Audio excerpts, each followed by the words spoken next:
Bismillah, Assalamualaikum warahmatullahi wabarakatuh. Alhamdulillah, wassalatu wassalamu ala rasulillah. Baiklah, jadi hari ini kita akan coba membahas mengenai salah satu materi dari gerak dua dimensi, yaitu tepatnya khusus pada gerak melingkar. Karena sebelumnya kita telah membahas gerak parabola. Nah, pada gerak melingkar, mungkin sebagian di antara peserta sudah pernah mempelajarinya. Ya. Sebagai contoh, misalnya ada sebuah benda ini yang bergerak melingkar seperti ini. Bergerak melingkar dengan kecepatan V sama dengan V saja lah, karena kita berbentuk simbol. Sementara gerak melingkar ini dengan jari-jari R. Nah, ketika benda bergerak melingkar dengan jari-jari R, ini akan timbul gaya keluar dari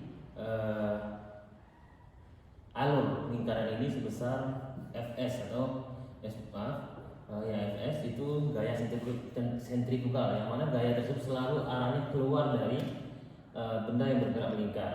Nah, sebagai contoh, kalau misalnya kita ada sebuah benda yang kita ikatkan pada suatu tas tali, kemudian kita putar-putar, maka itu akan terasa tegangan pada tali. Nah, tegangan pada tali itulah nanti yang nilainya kurang lebih T ini sama dengan Fs, karena tegangan yang tali ini sama dengan tegangan yang ini, gaya sentrifugal yang terjadi pada benda. Nah, ini rumus sederhana, formula sederhana dari gerak melingkar, ya.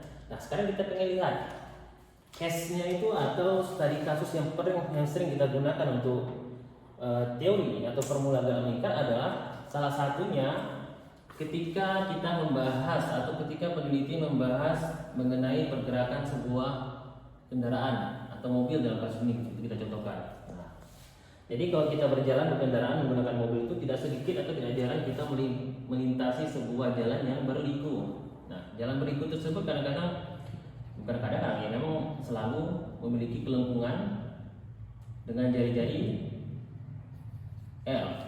Ya, contohnya di mana yang sering kita temui? Ya di mana saja sering kita temui ini, di perbelokan, atau yang lebih ekstrim misalnya ketika kita orang Riau ini yang ingin ke Sumbar, kita akan melewati sebuah jalan yang namanya, yang sering dikenal orang dengan Kelok 9, karena memang jalan tersebut belok-belok dengan diameter tertentu.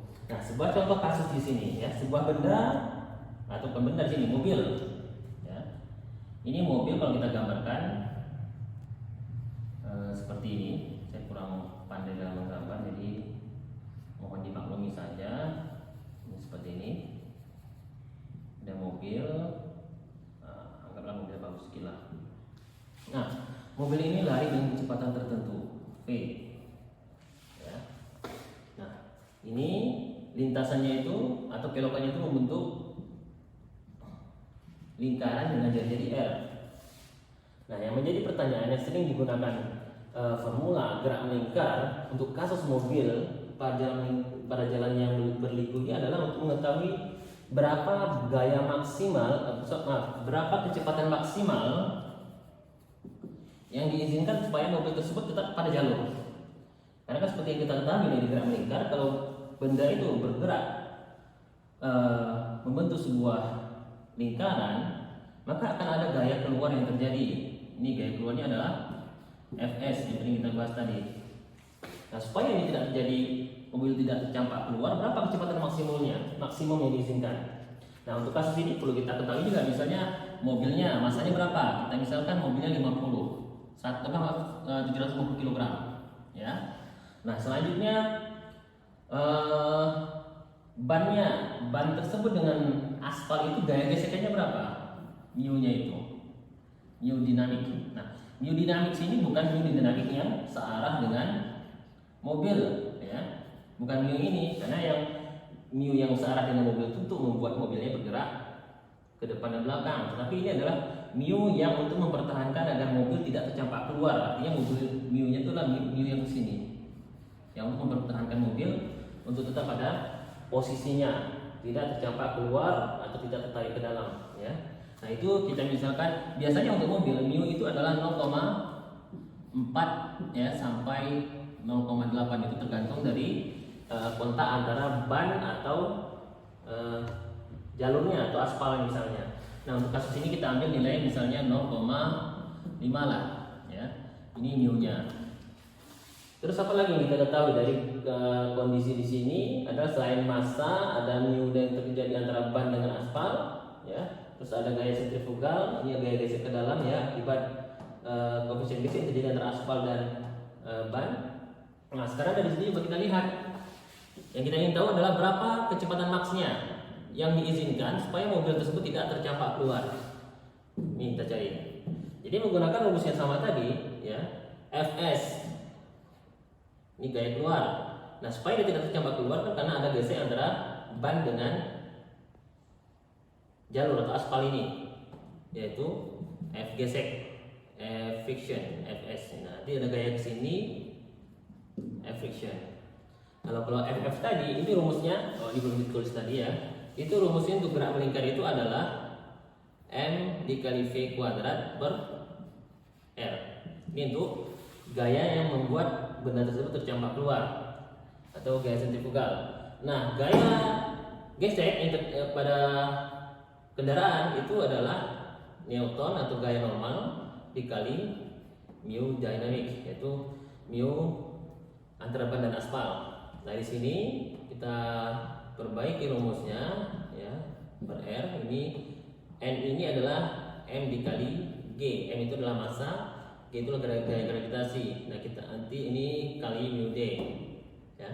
Terus M nya karena sama-sama M massanya, maka bisa kita coret. Terus selanjutnya dari sini kita dapatkan rumus V kuadrat sama dengan R dikali G dikali mu D. Oh ya, satu lagi lupa. Ini lintasan tersebut memiliki jari-jari kurang lebih 10 meter. Ini kita misalkan seperti itu. Berarti R-nya itu adalah 10 meter tikungannya. Nah, dari sini ya, kita kembali ke rumus ini, maka kita dapatkan, kita masuk angkanya dr10 dikali gaya gravitasi kita ambil 9,8 dikali mu d-nya 0,5. Ini dapat kita dapatkan nilainya adalah 49, ini V kuadratnya. Ini berarti meter per second dikuadratkan. Berarti kita dapatkan V-nya adalah 7 meter per second. Nah, ini kalau mau kita ubah ke dalam bentuk kilometer per jam, maka 7 dikali meter per kilometer adalah 1/1000 kilometer. Terus second ke jam berarti 3600 jam. Maka didapatkan adalah ini 7 dikali 3,6 berarti kecepatan 7 dikali 36 kali 7 2 4 21 25. Jadi sekitar 25,2 km per jam. Jadi untuk kasus ini, supaya mobil tetap berada pada jalurnya dan tidak tercampak keluar, maka mobil yang boleh dikendarakan hanya dengan kecepatan maksimal 25 km per jam. Lebih dari itu maka mobil akan tercampak keluar. Kalau kurang dari itu maka mobil akan tetap pada jalurnya. Jadi nggak boleh lebih dari 25,2 km per jam. Ini untuk salah satu kasus. Kasus lain yang sering digunakan ketika kita meneliti adalah bagaimana caranya kita bisa mengendarai mobil kita dengan kecepatan lebih dari ini, lebih dari 25 km per jam. Untuk kasus yang sama, itu ketika kita ingin meningkatkan koefisien gesek antara ban dan jalan. Kalau kita bisa meningkatkan koefisien geseknya, maka kita bisa dapatkan atau bisa kita tingkatkan berapa kecepatan maksimal dalam jarak tikungan. Mungkin demikian ya video singkat dari saya mengenai aplikasi gerak melingkar pada dunia otomotif atau ya ilmu teknik mesin khususnya. Mudah-mudahan ini menjadi bahan untuk mempermudah kita dalam memahami di mana aplikasi gerak